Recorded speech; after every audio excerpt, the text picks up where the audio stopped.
میں ہوں در عباس ہے اور میری جبی ہے. سب کہنے کی باتیں ہیں، فلک ہے نہ زمیں ہے. میں ہوں در عباس ہے اور میری جبی ہے. زخمی ہے مگر کربو بلا کتنی ہنسی ہے. جنت کہیں دنیا میں اگر ہے تو یہی ہے.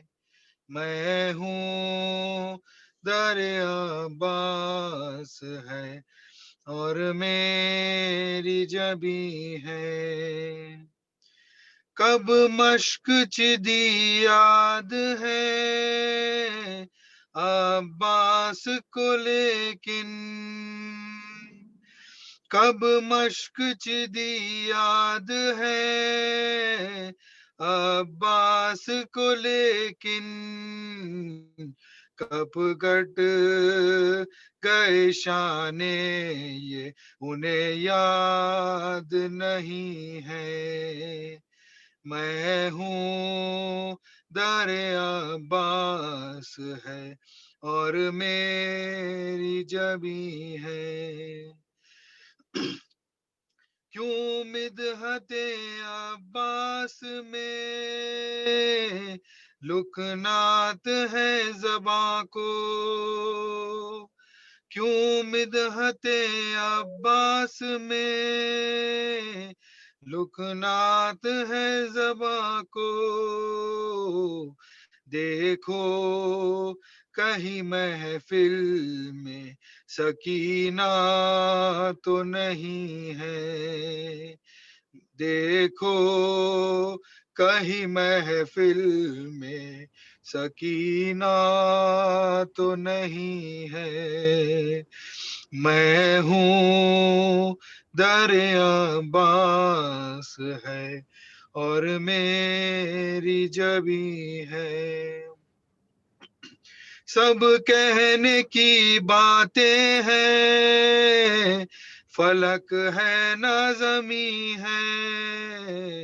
میں ہوں در عباس ہے اور میری جبی ہے. صلوات. اللهم صل على محمد وآل محمد وعجل فرجهم. صلوات بر محمد وآل محمد. اللهم صل علی محمد وعلی. گزارش کروں گا کہ سورہ فاتحہ کی تلاوت فرما کر محترم جناب ڈاکٹر شمشاد حسین صاحب ابن حاجی مصطفیٰ حسین کے لیے سال ثواب فرمائیں. بسم اللہ الرحمن الرحیم. الحمد للہ رب العالمین الرحمن الرحیم مالک یوم الدین اہدنا الصراط المستقیم غیر المغضوب علیہم ولا الضالین.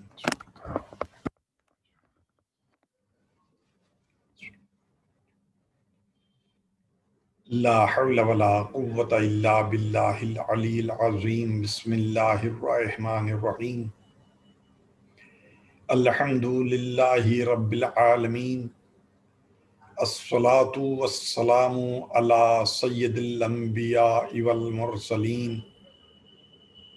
شفیع المذنبین خاتم النبیین رحمۃ للعالمین جد الحسن والحسین المصطفى الامجد المحمود الاحمد ابی القاسم المحمد. اللهم صل علی محمد وآل محمد.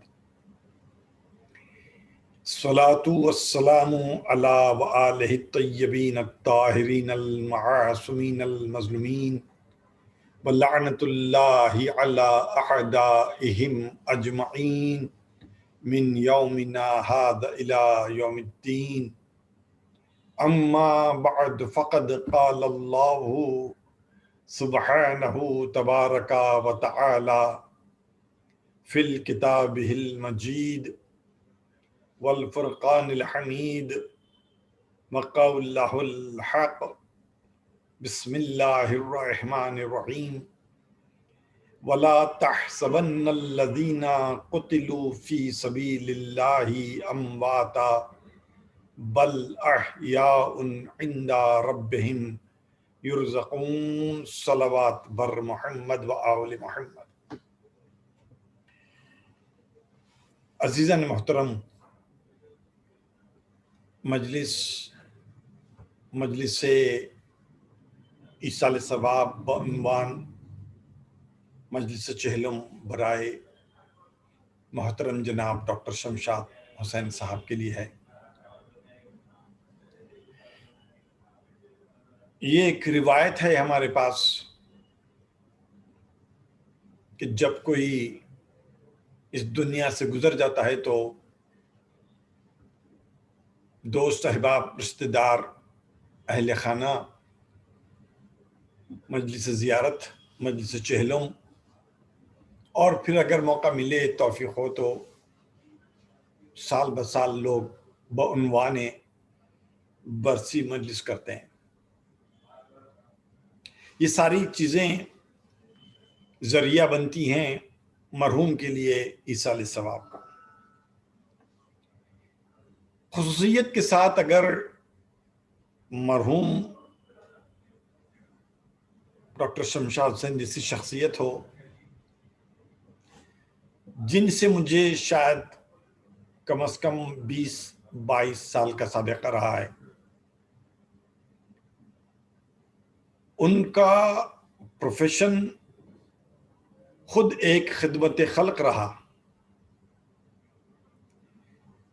ان کی وابستگی مختلف اداروں سے، خصوصیت سے میرے ساتھ بھی جو ان کی وابستگی رہی، چاہے وہ ہیلپنگ ہینڈز کے عنوان سے ہو، نہج البلاغہ سوسائٹی کے عنوان سے ہو،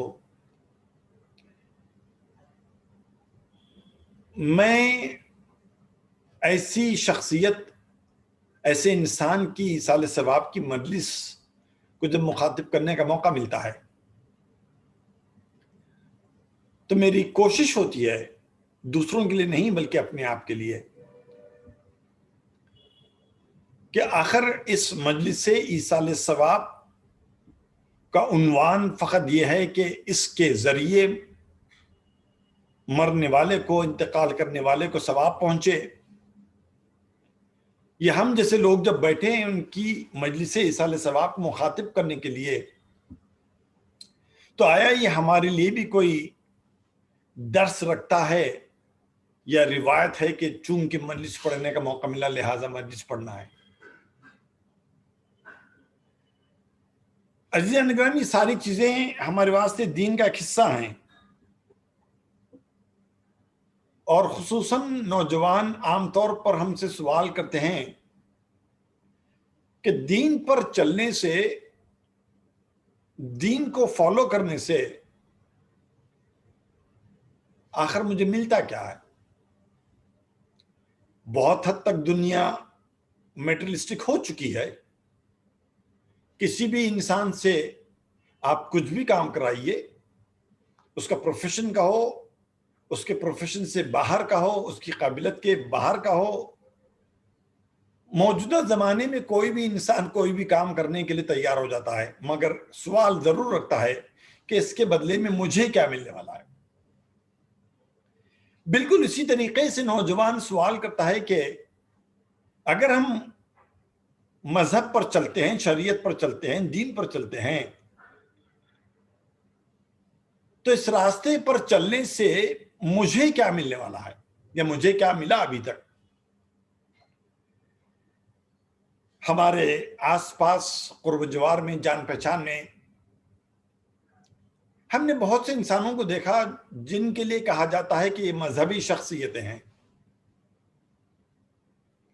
مگر بدقسمتی یہ رہی کہ کبھی بھی ہم ان کے افکار سے، مزاج سے، شخصیت سے امپریس نہیں ہوئے، ان کی زندگی نے ہمارے وجود پر کوئی بھی اثر نہیں چھوڑا، لہذا سوال کرنے والے کا سوال اور مضبوط ہو جاتا ہے کہ آخر میں دین پر چلنے سے کیا حاصل کروں گا۔ ایک جواب یہ ہو سکتا ہے کہ تمہاری آخرت بننے والی ہے، قیامت میں حصہ ملے گا، تو کیا دین پر چلنے کا تعلق فقط روز آخرت سے ہے اور اس دنیا سے ہمارا کوئی رابطہ نہیں رہے گا؟ یہ سارے سوالات ہیں جو عام طور پر نوجوان ہم سے کرتا ہے۔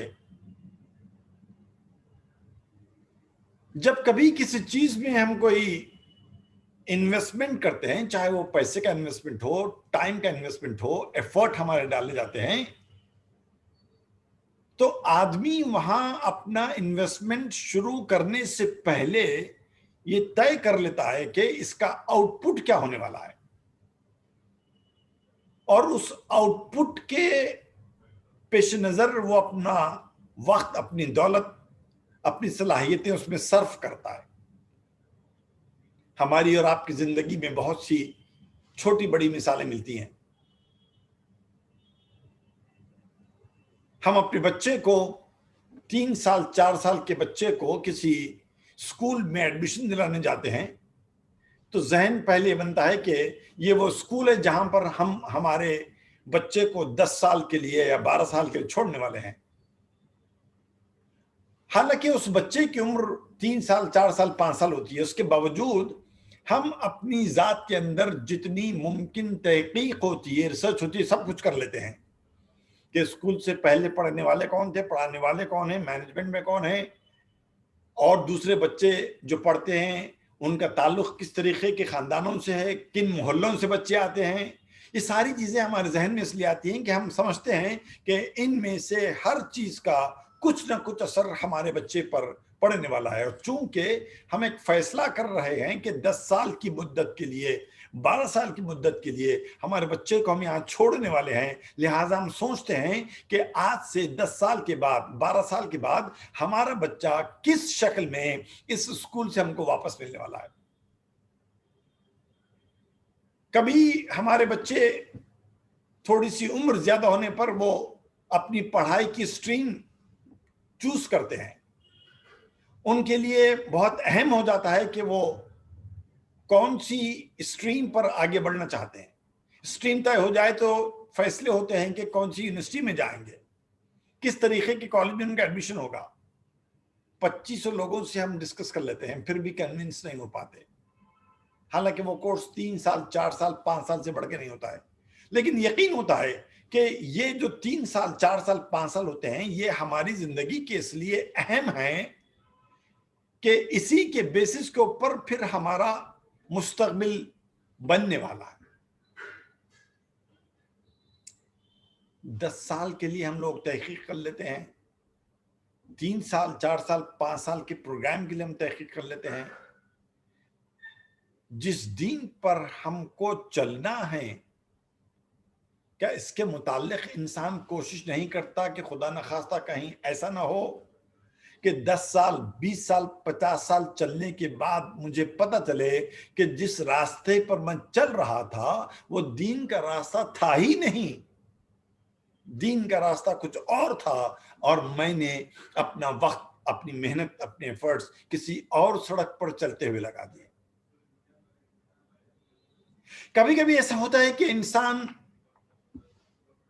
محنت کرتا ہے، مشقت کرتا ہے کسی عمل کے کرنے کے لیے، کسی پروسیس کے دوران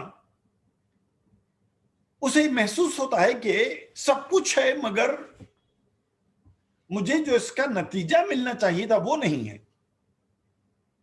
میں پھر ایک آسان مثال آپ کے سامنے رکھوں، مثلا ہم ایک اسکول بنانا چاہتے ہیں، اسکول بنایا ہے، عمارت ہے، کلاس روم ہے، لائبریری ہے، کمپیوٹر لیب ہے، ٹیچرز ہیں، بچے ہیں، یونیفارم ہیں، ڈسپلن ہے، ٹائم ٹیبل ہے، کریکولم ہے، مگر اسکول بنانے کا مقصد بلڈنگ بنانا نہیں ہوتا. اسکول بنانے کا مقصد کریکولم بنانا نہیں ہوتا ہے. اسکول بنانے کا مقصد فیکلٹی کا ریکروٹمنٹ نہیں ہوتا ہے. اسکول بنانے کا مقصد ہوتا ہے کہ اس کا آؤٹ پٹ یہ ہو کہ بچے تعلیم یافتہ ہوں. اگر میں نے ان کو سب کچھ دے دیا مگر بچے کے اندر اگر علم نہیں آیا، اس کا مطلب یہ کہ میں اپنے آؤٹ پٹ میں فیل ہو گیا. دیکھنے میں سب کچھ نظر آ رہا ہے لیکن حقیقت میں بباطن جو مجھے ملنا تھا وہاں مجھے کچھ بھی نہیں ملا. ہر آنے والا دیکھ کر کہے گا کہ بہترین اسکول ہے، جتنی ضرورتیں ہونی چاہیے تھی سب کچھ مہیا ہے، مگر حقیقت میں جو چیز مجھے وہاں سے حاصل کرنی تھی، جو ظاہری طور پر نظر نہیں آتی ہے، بباطن نظر آتی ہے، وہاں پر مجھے کچھ بھی نہیں ملا. آپ نے ایک واقعہ پتہ نہیں کئی مرتبہ سنا ہوگا کہ امام معصوم حج پر موجود تھے. ان کا صحابی ان کے ساتھ کھڑا ہوا تھا اور حج پہ آنے والے لوگوں کی تعداد کو دیکھ کر اور آنے والے لوگوں کی آوازوں کو سن کر اس نے بے اختیار کہہ دیا ما اکثر الحجیج، کہ مولا کتنے زیادہ حاجی آئے ہوئے ہیں. امام نے بے ساختہ فوراً جواب دیا ما اکثر الزجیج و اقل الحجیج. امام نے جواب دیا کہ پکارنے والے بہت ہیں، حاجی بہت کم ہیں. اس کے بعد اس امام نے اپنے صحابی کی آنکھوں پر ہاتھ رکھا تو اس کو ایسے محسوس ہوا کہ میدان عرفات جو کچھ لمحات پہلے تک حاجیوں سے بھرا ہوا تھا، وہ ایسے محسوس کرتا ہے کہ میدان عرفات تو جانوروں سے بھرا ہوا ہے. امام اپنا ہاتھ ہٹا لیتے ہیں تو اس کو لگتا ہے کہ واقعاً میدان عرفات دوبارہ پھر سے حاجیوں سے بھرا ہوا ہے. یہ بات سمجھ میں آئی کہ ایسے ہو سکتا ہے کہ ہمیں دکھتا کچھ اور ہے، حقیقت کچھ اور ہوتی ہے. دکھتا کچھ اور ہے، باطن کچھ اور ہوتا ہے. ہم اپنی ساری عمر ظاہر پر لگاتے ہیں، باطن کو دیکھنے کی توفیق نہیں ہوتی. میں نے آج کی مجلس کے لیے قرآن مجید کی مشہور آیت پڑھی ہے، شاید بہت سے لوگوں کو یاد ہوگی وَلَا تَحْسَبَنَّ الَّذِينَ قُتِلُوا فِي سَبِيلِ اللَّهِ أَمْوَاتًا. اللہ کی راہ میں مرنے والے کو ہرگز گمان بھی نہ کرو کہ وہ مر گیا.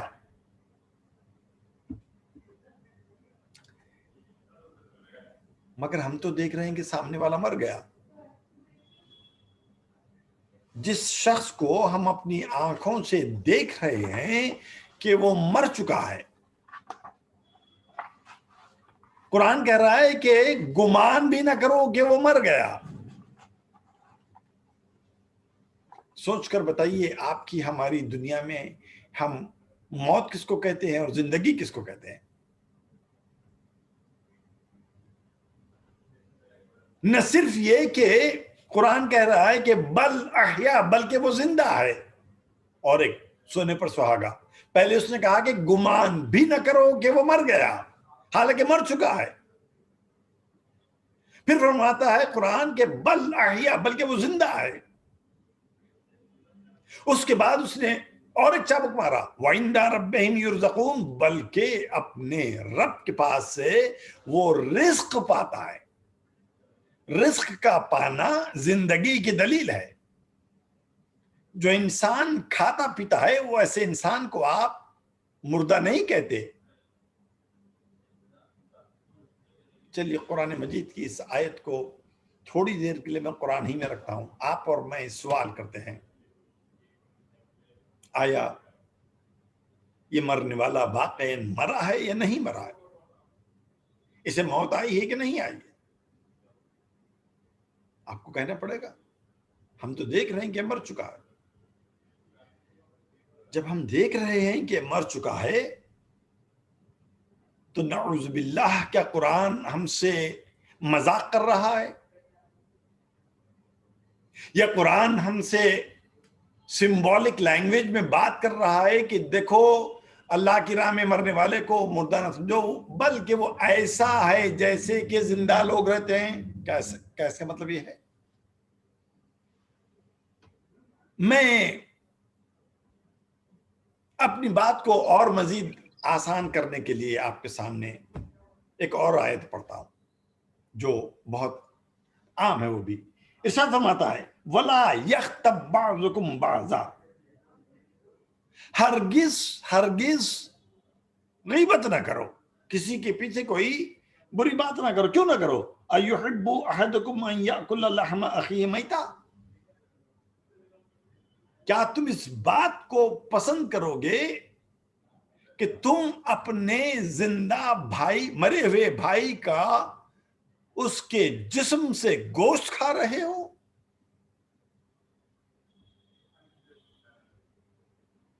ہم تو پتہ نہیں اس آیت کو پڑھ کر ترجمہ دیکھ کر اس کو ہم نے کن معنوں میں لیا ہے. کیا واقعاً غیبت کرنے والا اپنے بھائی کے مردہ جسم سے گوشت کھاتا ہے؟ نہیں کھاتا ہے. ہم نے تو دفن کر دیا تھا بھائی کو، وہ تو قبرستان میں ہے.